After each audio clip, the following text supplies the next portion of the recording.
Bonjour les artistes, aujourd'hui je vous teste un micro caméra, c'est celui-ci, c'est le Rode VideoMic Go 2. Tu vois, il est tout petit, tout léger, tout mignon, tout compact. Et en plus de ça, c'est un micro plutôt abordable, je vous donne déjà le prix, on va le trouver aux alentours de 105 €. Donc en principe, c'est à peu près pour tous les budgets. Il se trouve que la première version de ce micro, elle commence à dater, je crois qu'elle est de 2014. Donc évidemment, Rode a décidé de remettre ce micro au goût du jour. Alors quelles sont les caractéristiques principales de ce micro? Eh bien comme je vous disais, on a un micro très léger et compact. Côté dimension, il fait 12 cm en longueur. Je te le mets à côté avec le Rode VideoMicro et le Sennheiser MKE 600. Tu vois, on a quand même une belle différence. Donc lui, il se trouve plutôt au milieu. On est plutôt quand même sur un gabarit assez compact. Au niveau du poids, le micro plus la suspension et la bonnette anti-vent, on est à 94 grammes. Donc on est sur du très léger. Ensuite, au niveau de l'autonomie, il n'y a pas de batterie intégrée ou de pile. Il sera alimenté directement par la caméra. Il n'y a pas non plus de commande sur le micro. Il n'y a pas de bouton de mise sous tension. Donc là, le micro, il s'allume vraiment en même temps que la caméra, il est tout de suite prêt à l'emploi. Pas besoin de penser à allumer le micro, c'est déjà fait. Alors moi j'aurais aimé juste avoir peut-être une diode lumineuse quelque part sur le micro, je crois pas en avoir vu, juste pour avoir une indication comme quoi le micro est bien en marche et qu'il est alimenté par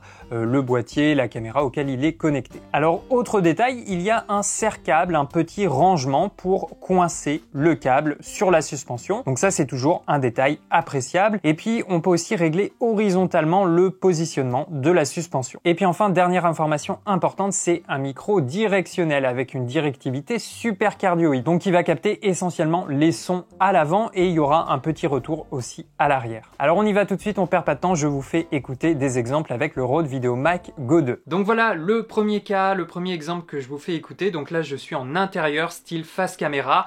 La caméra c'est l'A7 IV. J'enregistre la voix donc avec le Rode VideoMic Go 2 et il est branché en micro jack donc sur l'A7 IV. Au niveau des préamplis, je dois être à plus 12 donc sur l'A7 IV et je me trouve pour l'instant à une distance d'1 mètre. Donc c'est à peu près la distance que j'ai généralement avec la caméra. Alors moi généralement les face caméra je les utilise avec un micro cravate, mais ça peut être aussi plus pratique de le faire avec un micro caméra. Donc comme ça vous donne un exemple.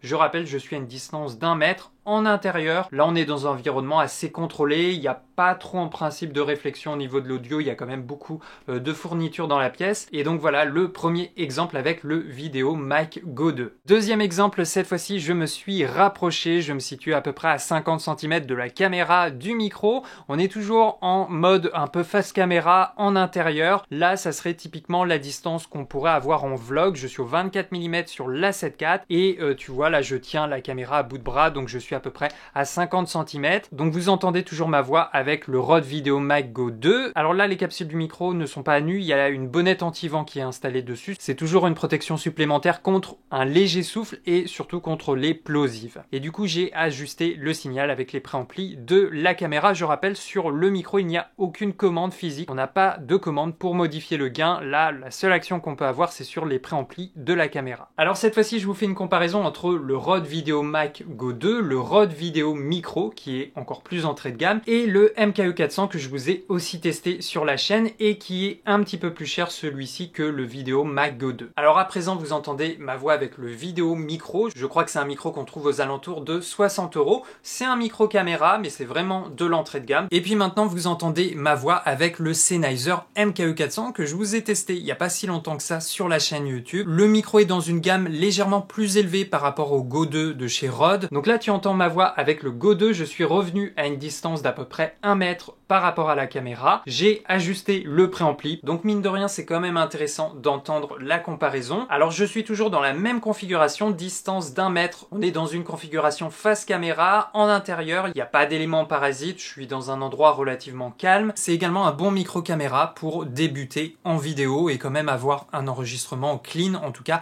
bien meilleur que les micros internes d'une caméra. Donc là le micro est toujours connecté en micro jack directement sur l'A7 IV pour avoir un signal qui tape entre -18, -12 dB. Et là pour l'instant vous entendez vraiment l'enregistrement brut. Je n'ai appliqué aucun effet sur cet enregistrement, j'ai juste normalisé les niveaux audio. Et donc le micro est branché en micro jack directement sur la caméra. La caméra, je rappelle, c'est le Sony A7 IV. J'ai ajusté légèrement les préamplis de l'A7 IV parce que ce micro a peut-être naturellement un gain un peu plus élevé. Alors je vous montre encore une autre config. Donc c'est quand on utilise le micro avec un smartphone. C'est totalement possible. D'ailleurs, dans la présentation officielle du produit, la marque le montre souvent dans des exemples avec un smartphone, une tablette, un ordinateur. Il est vraiment tout léger, plutôt discret, donc assez bien adapté pour des setups comme ça, vraiment très légers. Par contre, pour l'utiliser avec un smartphone ou une tablette, un iPad, il faut utiliser un câble TRS vers TRRS. C'est un câble qui n'est pas inclus dans le pack avec le micro, mais ça se trouve assez facilement, ça coûte pas bien cher. Moi, j'en avais déjà pas mal que j'avais déjà obtenu avec d'autres micros, et ça permet donc de l'utiliser, là, en l'occurrence sur un smartphone. Là, je me filme avec le OnePlus 6T, et par contre, comme j'ai pas de prise micro jack, j'utilise un adaptateur, donc prise micro vers USB-C, et voilà un peu le rendu qu'on peut avoir avec cette config. Donc là, je rappelle, j'utilise le Rode VideoMic Go 2 sur un téléphone, sur un smartphone, et donc en principe, l'enregistrement audio est de meilleure qualité, en tout cas meilleur qu'avec les micros intégrés du téléphone. Donc je vous montre encore une autre config. Là, j'utilise le micro sur un bras pour micro justement. Donc là c'est le Rode PSA 1+, et je l'utilise donc avec le Rode VideoMic Go 2. Et là, comme pour l'instant j'avais pas de câble assez long pour le relier à mon ordinateur ou une mixette, je m'enregistre directement sur le Zoom H1. Ça fonctionne également, ça fonctionne même plutôt bien, d'autant plus que ces micros fonctionnent encore mieux si tu les rapproches au plus près de l'interlocuteur, de la personne qui est en train de parler. Et donc là, je peux vérifier les niveaux sur le Zoom H1. Il y a l'air d'avoir un niveau plutôt bon. Ça permet d'avoir un rapport signal-bruit plutôt bon. Et donc, je pourrais même encore un peu me rapprocher. On a la bonnette anti-vent. Donc voilà, en principe, les plosives ne vont pas être trop agressives. C'est vous qui allez me le dire, même si là, j'ai un retour en direct. Et on peut avoir un enregistrement de voix très correct comme ça. Avec un micro, je rappelle, aux alentours de 100 €. Et donc, on peut l'utiliser dans cette config pour enregistrer une voix off, pour commenter une vidéo, pour faire du stream, jouer aux jeux vidéo, etc. Voilà, on peut vraiment l'utiliser dans plein de configurations différentes. Je te montre encore un autre exemple pour tester la directivité du micro. Donc là, j'enregistre ma voix avec le Rode VideoMic Go 2. Il est toujours relié au Zoom H1. Donc j'ai réglé l'enregistreur pour une prise de voix, voilà, à 30-40 cm. Et maintenant, je vais vous faire un test de directivité. Donc je rappelle, on a un micro avec une directivité super cardioïde, donc qui vient chercher les sons sur le devant. Donc là, tu m'entends plutôt bien. Maintenant, si je désaxe un petit peu le micro, petit à petit, je vais être détimbré et on va perdre un petit peu en intensité au niveau de la voix. Tu vois, là, déjà, tu dois m'entendre beaucoup moins. Je reviens et voilà, petit à petit, je vais repasser dans l'autre sens. Donc, je vais être à nouveau détimbré. Et maintenant, je oriente le micro à 90 degrés par rapport à moi. Donc, avec la directivité super cardioïde, en principe, les sons sur les côtés, on va les entendre beaucoup moins.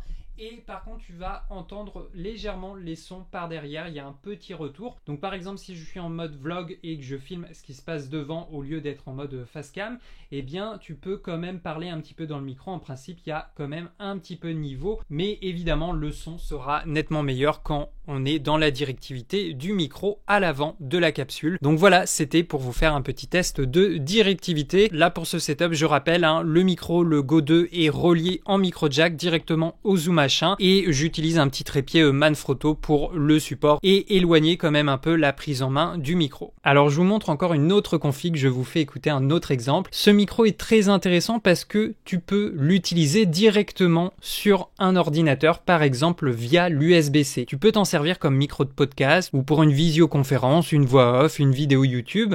Tu peux enregistrer directement sur ton logiciel d'enregistrement, sur ton ordinateur. Là, j'utilise DaVinci Resolve et j'enregistre en live directement sur l'ordinateur, sur le logiciel. Et là, ce qui est génial, c'est que je n'ai même pas besoin d'utiliser une interface audio. Tu vois que là, j'ai la Focusrite, la Scarlett qui est juste ici, mais le micro, il est connecté directement à mon ordinateur. Alors en fait, pour le connecter à l'ordinateur, il faut simplement utiliser le port USB-C. Donc là, moi, j'utilise un câble USB-C vers USB de type B, mais tu peux aussi faire, je pense, USB-C vers USB-C. Et à ce moment-là, tu n'as plus besoin du port micro jack. Tu vois que je l'avais débranché. Mais par contre, ce qui est très intéressant du coup avec cette config, c'est que tu peux brancher, utiliser un casque directement sur la prise micro jack. Elle va fonctionner également en tant que prise d'écoute. Donc voilà, là, tu as un exemple d'utilisation sur DaVinci Resolve. Alors du coup, comme on n'a pas d'interface audio, qu'on n'a pas de molette de gain, là, on va pas pouvoir contrôler le volume, à moins de le faire directement sur le logiciel. Mais voilà, c'est une solution facile, rapide à utiliser, qui est tout de suite prête à l'emploi. Et donc, tu peux l'utiliser facilement de cette façon avec un ordinateur. Alors je vous montre encore un autre exemple, le micro est toujours branché sur mon ordinateur, donc via le câble USB-C. J'utilise le casque directement sur la prise micro jack pour entendre le monitoring en direct, et cette fois-ci j'utilise les applications de Rode, donc ils ont Rode Connect et l'application Rode Central, et tu vois là par exemple avec Rode Central qui est disponible à la fois pour ordinateur mais aussi sur le smartphone, eh bien tu as accès à de nouvelles options, et là on va vraiment avoir accès à toutes les options de ce micro. Donc tu peux déjà d'ailleurs mettre directement à jour le firmware du micro de cette manière. Tu vois qu'il y a un paramètre pad.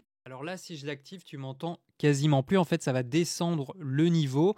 Et juste à côté, tu vois, tu as le gain d'entrée, le niveau d'entrée. Donc ça, on peut le modifier. Alors, je vais enlever le pad. Voilà, tu vas m'entendre un peu mieux. Et tu vois, avec le input level, je peux augmenter le niveau d'entrée du micro. Bon, là, ça va être très fort, on entend le bruit en arrière-plan. Peut-être quelque chose comme ça. Ensuite, on a le High Pass Filter, donc le filtre passe haut. Donc le filtre passe haut, hein, il privilégie les hautes fréquences, il va couper un petit peu les basses fréquences, donc peut-être une partie du bruit de fond, s'il y a de la ventilation. Donc tu vois, il y a un passe haut à 75 et un autre à 150, donc on peut l'activer directement sur l'application, et cette option n'est pas disponible sur le micro. Tu as aussi un boost au niveau des hautes fréquences, donc là il est activé. Maintenant il est désactivé. Je ne sais pas si vous entendez une différence. Là, il est activé. On va peut-être le laisser de cette manière. Voilà. Et on a aussi le direct monitor. Donc, en fait, ça permet d'entendre en direct pendant l'enregistrement, d'avoir un retour casque. Là, le casque est directement branché sur le micro. Et je peux aussi régler le niveau de volume de sortie au niveau du casque. Donc voilà, ça c'est assez sympa, cette application. Et puis, en combinaison du Rode Central, tu as aussi le Rode Connect. Donc voilà, c'est une sorte de petit logiciel d'enregistrement audio. Tu vois, là je suis en train d'enregistrer directement avec cette application. J'ai mon petit retour de niveau, mon petit vumètre ici, j'en ai un également ici. Alors ça aurait été bien aussi d'avoir les valeurs, je sais pas si c'est un réglage qu'on peut modifier, juste avoir notre échelle en dB Fuscal, ça pourrait être intéressant. Et du coup voilà, avec ces deux applications qui sont totalement gratuites, on peut enregistrer comme ça sa voix directement sur l'ordinateur sans utiliser une interface audio, et le tout très simplement sans grande difficulté. Je vous montre à présent un exemple d'enregistrement audio en extérieur. Donc là je me filme toujours avec la 7 IV et j'enregistre ma voix avec le Rode VideoMic Go 2. Il est branché en micro jack à la caméra, donc la 7 IV. Je rappelle, au niveau des préamplis de la caméra, je suis aux alentours de plus 12, plus 13 il me semble. Et là on est à la campagne, il y a une route pas très loin, donc il y a quand même un petit peu de bruit, il y a un petit peu de vent et il y a peut-être de légères gouttes d'eau de temps en temps. Mais voilà ce que ça donne, ce micro à l'extérieur, un petit peu